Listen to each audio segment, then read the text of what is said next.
This is Evan Hill with All Seasons Exteriors here at 40 East Mountain View, doing a roof inspection. And one of the first things I noticed when I got up on your roof is that it is a multi-layer roof, meaning that there's roofs underneath this top layer of shingles, and because of that we're seeing a lot of deterioration, as you can see right here on the edge of the roof. Some of that is actually gotten into the actual wood decking, which is a little bit rotten in places, and you can see that some of this valley metal is being pulled up by the wood deterioration and that kind of like expansion when water damage occurs.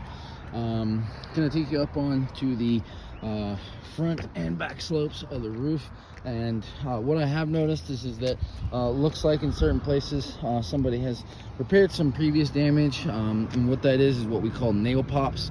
What somebody did is they sealed up some of the holes caused by nails pushing themselves up through the shingles, and there is plenty of heat damage like nail pops, and the other stuff being what we call heat blisters, which I'll show you right here. Is when exposed to the sun for, I'd say probably 20-30 years, maybe 15-20 years, like this particular roof is, with not enough ventilation, and especially because there's another layer of roofing underneath it, you're going to see these holes, these kind of pock marks all over the roof, and they're exposing the second layer of that shingle, that fiberglass threading underneath, and that's a problem because now it's causing water damage because it's a direct hole right through there.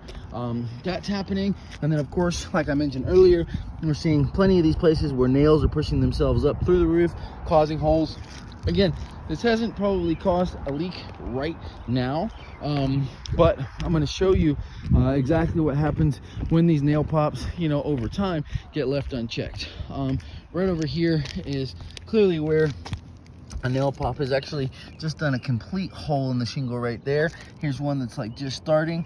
Now these are all over the roof, multiple places, and again, they're going to cause further damage if not done something about. And you can obviously reseal these up, but there's so many of them across the roof that really what I recommend is replacing this entire roof, just because of what shape it's in. Unfortunately, there's not any storm related damage up here. What I mean by that is wind or hail damage. I know none of these marks on the roof is hail because I look at some of the other soft metal parts of the roof, like this vent cover right here, very little if any dents on it whatsoever.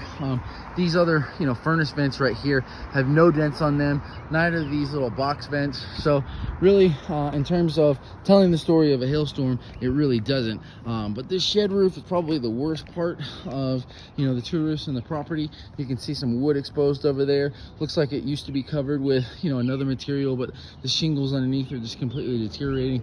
So again, my professional opinion is you definitely need to do something about this roof. Definitely need to remove both of these layers of shingles and place a new roof on top of it, similar to what some of these neighbors have, which is called a laminate shingle that doesn't take so much damage from wear and tear.